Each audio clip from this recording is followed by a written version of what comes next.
चलिए आज बनाते हैं एकदम ही soft and spongy chocolate walnut cake. नमस्कार, मैं हूँ स्वप्नाली प्रधान। स्वागत है आपका मेरे चैनल टेरेस टू टेबल में। आज मैं आपके साथ एकदम परफेक्ट इंग्रेडिएंट्स के साथ में, उसके परफेक्ट मेजरमेंट्स के साथ में इतना सॉफ्ट और स्पॉन्जी केक हम कैसे बना सकते हैं वो शेयर करूँगी। तो उसके लिए सबसे पहले हमने बटर ले लिया है। सारे इंग्रेडिएंट्स की लिस्ट मैंने डिस्क्रिप्शन में दे दी है और साथ ही आपको स्क्रीन पर भी दिखाई देगी। उसी के साथ हमने पिसी हुई चीनी ली है और इसे एकदम अच्छे से हम मिक्स कर रहे हैं।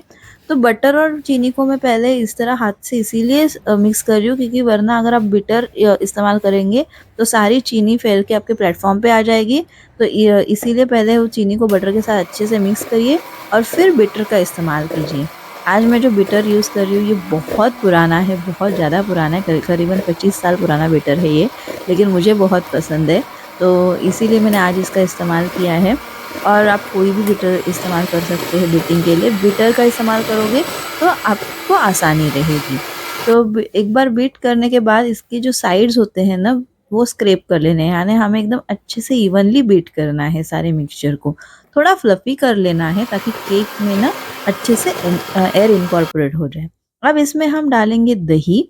दही हमारा जो है वो घर में ही हमने लगाया हुआ है, तो ऐसा नहीं है कि आपको बाहर से ही लाना है। घर का जो दही होता है वो आप इस्तेमाल कर सकते हैं। अब इसमें हम ड्राई इंग्रेडिएंट्स का इस्तेमाल कर रहे हैं, तो मैंने ले लिया है मैदा। उसी के साथ मैं यहाँ पे डार्क कोको पाउडर इस्तेमाल कर रही हूँ। आपको अगर ना मिले तो आप जो भी कोको पाउडर नॉर्मली दुकान में मिल जाती है उसका कलर थोड़ा लाइट होता है वो इस्तेमाल कर सकते हैं। फिर उसमें बेकिंग पाउडर और बेकिंग सोडा डालेंगे और इन सारे इंग्रेडिएंट्स को हम एकदम अच्छे से छान लेंगे। ये बहुत ज़रूरी है, आपको इन्हें अच्छे से छान लेना है। अगर पॉसिबल हुआ तो आप 2 बार छानिए, नहीं तो एक बार भी आपको अच्छे से उसे छान तो लेना ही है। एक बार हमारे ड्राई इंग्रेडिएंट्स छन गए, फिर हम क्या करेंगे, सबसे पहले हम गैस पे रखेंगे हमारे बर्तन को प्री हीट होने के लिए।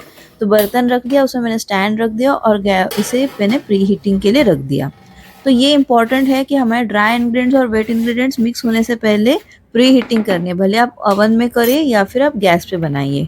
प्री हीट करना ज़रूरी है। अब ड्राई इंग्रेडिएंट्स में हम चॉप्ड अखरोट डाल रहे हैं और इसे ड्राई इंग्रेडिएंट्स में इसीलिए मिक्स कर रहे हैं क्योंकि अखरोट जो है वो केक के नीचे ना बैठ जाए, वरना अगर आप ऐसे ही डालोगे ना तो बैटर में अगर एंड में डालेंगे तो केक के नीचे बैठ जाते हैं। तो इसीलिए हमें ड्राई इंग्रेडिएंट्स में मिक्स करना है। अब यहाँ पे मैं पार्चमेंट शीट लगा रही हूँ टिन में, इसीलिए हमें कुछ भी लगाने की ज़रूरत नहीं है, वरना अगर आप बटर पेपर का इस्तेमाल कर रहे हो तो उसको भी बटर से ग्रीस करना पड़ता है। यहाँ पे वेट और ड्राई इंग्रेडिएंट्स को हम अच्छे से मिक्स कर रहे हैं, तो थोड़ा-थोड़ा करेंगे, एक बार में हम सारे नहीं मिक्स कर देंगे। तो मैंने वेट जो इंग्रेडिएंट्स थे उसमें ड्राई इंग्रेडिएंट्स मिक्स किए और कट एंड फोल्ड मेथड से इस तरह से मैं इसे मिक्स कर रही हूँ। अब यहाँ पे ना कुछ मैं इंपॉर्टेंट टिप्स आपके साथ शेयर करती हूँ। तो मेन ये है कि आपके जो सारे इंग्रेडिएंट्स हैं वो रूम टेम्परेचर पे होने चाहिए। अब इसमें मैं दूध मिला रही हूँ ताकि इसकी कंसिस्टेंसी हम एडजस्ट कर सकें। तो दूध भी आपका जो है वो रूम टेम्परेचर पे ही होना ज़रूरी है। मतलब कोई भी इंग्रेडिएंट जो भी आप यूज़ कर रहे हैं ना, सारे इंग्रेडिएंट्स रूम टेम्परेचर पे होना बहुत ज़रूरी है। अब मैं बाकी के बचे हुए ड्राई इंग्रेडिएंट्स डाल रही हूँ और फिर से इसे कट एंड फोल्ड मेथड से ही मैं मिक्स करूँगी इस तरह से।